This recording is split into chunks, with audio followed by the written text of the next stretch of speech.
قرآن اندازی میں انعام تو نکلتا ہے لیکن اس سے کسی کی جان بچ جائے یہ کسی نے نہیں سنا۔ یہ ہوا ہے کراچی کے شاویز کے ساتھ، جس کی لا علاج بیماری کا خرچہ 35 کروڑ روپے تھا، لیکن پھر ایک میڈیکل کمپنی نے کی علاج کی قرآن اندازی۔ خوش قسمت شاویز یہ قرآن اندازی جیت گیا اور اس کی جان بچ گئی۔ یہ سارا واقعہ کیسے ہوا، آئیے جانتے ہیں۔ اردو پوائنٹ کی ویڈیوز دیکھنے کے لیے ہمارا چینل سبسکرائب کیجیے اور بیل کے آئیکن پر کلک کیجیے تاکہ آپ ہماری تمام آنے والی ویڈیوز سے باخبر رہ سکیں۔ السلام علیکم ناظرین، اردو پوائنٹ میں خوش آمدید۔ میں ہوں آپ کا میزبان صہیب منشا۔ قرآن اندازی کے ذریعے لوگوں کے انعامات نکلتے تو آپ نے دیکھا ہوگا، لیکن قرآن اندازی کے ذریعے کسی کی جان بچ گئی یہ آپ نے نہیں سنا ہوگا۔ ایک بیماری ہے جس کا نام ہے اسپائنل مسکولر ایٹروفی۔ یہ ایسی بیماری ہے جو پاکستان میں تقریباً 10,000 میں سے ایک بچے کو ہوتی ہے اور اس کی دوا کی قیمت ہے تقریباً 35 کروڑ روپے۔ جی ہاں، 35 کروڑ روپے۔ یہ اتنی زیادہ قیمت ہے کہ اسے اب بھی پاکستان جیسے ملک میں لا علاج ہی کنسیڈر کیا جاتا ہے۔ کراچی کا ہاسپٹل ہے آگاہان ہاسپٹل، اور یہاں پر ایک بچہ آیا علاج کے لیے، اس کی فیملی لے کر آئی جس کا نام شاویز تھا، اور پھر معلوم ہوا کہ اس کا علاج تو ہو سکتا ہے لیکن ایک فارماسیوٹیکل کمپنی ہے عالمی انٹرنیشنل، وہاں پر رجسٹریشن کروانی پڑے گی اور وہ تقریباً 100 کے قریب قرآن اندازی کے ذریعے پیشنٹ کے نام نکالتے ہیں۔ پھر اپلائی کیا آگاہان یونیورسٹی ہاسپٹل نے، اور پھر اس بچے کا قرآن اندازی کے ذریعے نام آیا اور اس کی دوا پھر آگاہان یونیورسٹی ہاسپٹل بھیجی گئی، اس کا علاج ہوا ہے اور الحمدللہ اب وہ بچہ صحت یاب ہو چکا ہے۔ اس بچے کے بارے میں، مرض کے بارے میں جانتے ہیں۔ ڈاکٹر سلمان کرمانی صاحب ہمارے ساتھ موجود ہیں۔ ان خاندانوں میں جہاں انٹر میرجز یا کزن میرجز زیادہ ہوتی ہیں، زیادہ پایا جاتا ہے، تو ہم سمجھتے ہیں کہ پاکستان میں شاید اس مرض کی جو انسیڈنس ہے وہ عام ملکوں سے شاید زیادہ ہو۔ یہ مرض واقعی ایک بہت ہی پیچیدہ اور مشکل مرض ہے، اور والدین کے سامنے ہی تقریباً 1 یا 2 سال میں بچے کی ڈیتھ ہو جاتی ہے، کیونکہ جو نروز ہوتی ہیں وہ سروائیو نہیں کر پاتی، وہ بچے کو سپورٹ نہیں کر پاتی۔ تقریباً 2 سال پہلے تک یہ مرض واقعی لا علاج سمجھا جاتا تھا، کیونکہ کوئی دوا نہیں تھی جو کہ اس چیز کو تھام سکے یا روک سکے۔ پھر ایک دوا نکلی،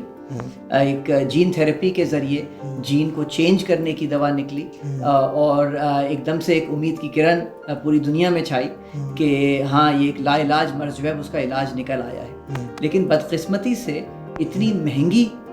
دوا نکلی ہے، یہ اس وقت دنیا میں سب سے مہنگی ترین دوا ہے۔ جن کے بچے مبتلا تھے اس مرض میں، ان کی امید اٹھ کے ایک دم سے پھر سے پست ہو گئی، کیونکہ اتنی مہنگی دوا تو کوئی بھی افورڈ نہیں کر سکتا۔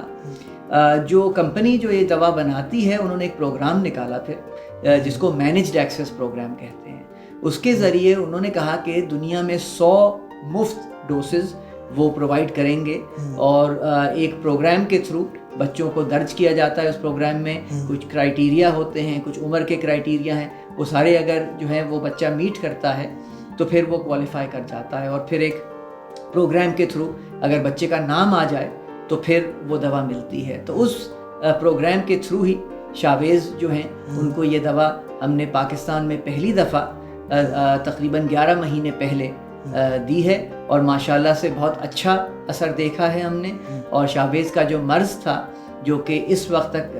پچھلے 11 مہینے میں بہت آگے بڑھ جاتا، وہ ایک جگہ نہ صرف تھم گیا ہے بلکہ ہم نے بہت ساری بہتری دیکھی۔ اس مرض کی روک تھام کے لیے کیا کرنا چاہیے؟ یہ سوال بہت اچھا ہے لیکن بہت پیچیدہ بھی ہے، کیونکہ کزن میرجز کا جو ایک سمجھیں کہ ٹریڈیشن ہے وہ صدیوں سے چل رہا ہے ہمارے یہاں۔ ہمیں کیا کرنا ہے کہ ایجوکیشن اور اویئرنیس بڑھانی ہے۔ یہ امراض ایسے ہیں کہ شادی سے پہلے ٹیسٹ کر کے والدین کو یا جو نسبت جن کی بننے والی ہے بچوں کو، ان کو بتایا جا سکتا ہے کہ یہ چیز موجود ہے اور کیا چانس ہے کہ یہ بچوں میں آ سکتا ہے۔ اور اگر یہ پتہ ہو پہلے سے تو خاندان پھر مل کے ڈیسیشن لے کے آگے بڑھنا ہے کہ نہیں ہے۔ یہ ڈرگ جو ہے یہ بہت ہی انوکھی، بہت ہی پیچیدہ اور بہت ہی سمجھیں کہ ایک SOP فالو کرنے پڑتے ہیں اس دوا کو دینے میں۔ جہاں سے یہ دوا آتی ہے ایک ٹیمپریچر کنٹرولڈ انوائرمنٹ میں وہ لانی پڑتی ہے، پھر یہ کہ جب ہسپتال میں آتی ہے تو اس کو خاص طریقے سے ایک ہڈ کے اندر ایک خاص انٹرنیشنل اسٹینڈرڈز جو ہوتے ہیں SOPs فالو ہوتے ہیں اس سے بنائی جاتی ہے، اور پھر بچے کو مانیٹرنگ کے دوران اور 24 گھنٹے جو ہے وہ رکھ کے ہسپتال میں ایڈمٹ کر کے پھر ہم دیتے ہیں۔ اچھی بات یہ ہے کہ کیونکہ اب یہ ایک دفعہ ہو گیا ہے پاکستان میں، ہمیں امید ہے کہ اور بھی ہسپتال اس SOPs کو اپنا کے اس دوا کے لیے کوالیفائی کر سکیں گے انشاءاللہ۔ اچھا سر، جب آپ نے جو ہے رجسٹریشن کے لیے اپلائی کیا تھا اس شاویز کی مرض کے لیے اس فارماسیوٹیکل کمپنی میں، تو اس وقت کوئی امید تھی آپ کو کہ شاویز کا نام آ جائے گا علاج کے لیے؟ دیکھیں، اگر آپ سچ پوچھیں تو اتنا مجھے مشکل لگ رہا تھا کہ ایک طرف سے میں بہت خوفزدہ تھا شاویز کا نام ڈالتے ہوئے بھی، کہ میں جو ہوں ایک والدین کو امید کی کرن دکھا رہا ہوں کہ شاید نام آ جائے، لیکن خدا نخواستہ اگر نہیں آیا تو ان کے دل پہ کیا گزرے گی۔ لیکن اللہ کا شکر ہے کہ آ گیا۔ لیکن اس وقت اگر میں آپ مجھ سے سچ میری آپ ایموشنز پوچھیں تو وہ جو اتنے سارے والدین ہیں جو ابھی انتظار میں ہیں،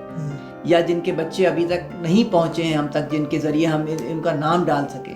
ان کا سوچ کے ظاہر ہے بہت پریشانی بھی ہوتی ہے، لیکن ایک جو ہے وہ ہمت بھی آتی ہے کہ ہم کوشش پوری کرتے رہیں، اور کسی نہ کسی طرح یہ تو ایک سمجھیں کہ ایک خوش قسمتی ہوئی ایک فیملی کی، وہ قسمت پہ بات نہ جائے، کسی نہ کسی طرح ہم سب محنت کر کے اس دوا کی قیمت کم سے کم کروانے کی کوشش کریں۔ ہم فارماسیوٹیکل کمپنی کے ساتھ، گورنمنٹ کے ساتھ اور لوگوں کے ساتھ مل کے اس دوا کو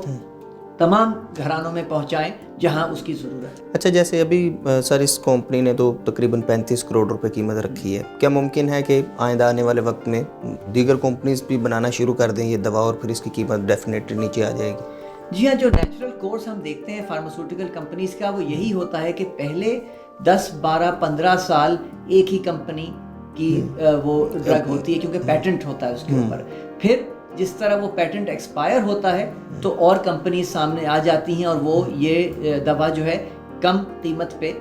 بنائی جا سکتی ہے۔ ہماری امید یہ ہے کہ اتنا انتظار نہ ہو، کیونکہ یہ بہت لمبا ٹائم ہے، اور کسی نہ کسی طرح جس طرح اور امراض میں ہوا ہے، ہم نے دیکھا ہے ہیپیٹائٹس سی میں یہ ہوا ہے، ہیپیٹائٹس سی کی جو دوا ہے وہ بہت مہنگی ہے، لیکن ہمارے ملک میں کیونکہ ہیپیٹائٹس سی کی تعداد بہت زیادہ ہے تو گورنمنٹ کی کوآپریشن کے ذریعے اور فارماسیوٹیکلز کی کوآپریشن کے ذریعے یہ دوا تقریباً مفت دی جا رہی ہے۔ تو ابھی اس پر بھی جو ہے وہ گورنمنٹ اینڈ فارماسیوٹیکل کارپوریشنز کی جو ہے وہ کوآپریشن ہو سکتی ہے؟ ہمیں بہت امید ہے، اور یہ جو سارے ہم پروگرام کر رہے ہیں آپ کے ساتھ مل کے اور اویئرنیس اسپریڈ کر رہے ہیں، اس کا مقصد ہی یہ ہے کہ اس طرح کی کوآپریشن جلد سے جلد شروع ہو اس طرح کے امراض کے لیے۔ چلیں سر، تھینک یو ویری مچ، بہت شکریہ، آپ نے قیمتی وقت عنایت فرمایا۔ ویورز،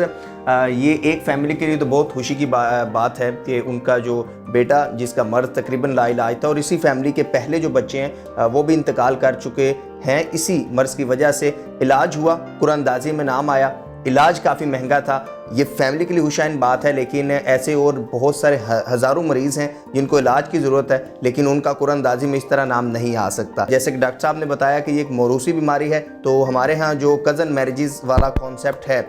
یہ ایک جانب بہت اچھا ہے، لیکن اگر ہم شادی سے پہلے جو چھوٹے چھوٹے جو میڈیکل ٹیسٹ ہوتے ہیں اگر یہ ہم کروا لیں تو اس سے یہ ہوتا ہے کہ آئندہ آنے والی لائف میں، یا جیسے یہ اسپائنل مسکولر ایٹروفی یہ مرض ہے، اس کا پہلے سے معلوم ہو جاتا ہے، تشخص ہو جاتا ہے، اور ایسے جو مرض ہیں وہ آگے بڑھنے سے جو ہے وہ رک جاتے ہیں، اور یہ اس فیملی کے لیے بھی خوشائن بات ہوتی ہے۔ اپنے میزبان سے منشا کو اجازت دیجیے، اللہ حافظ۔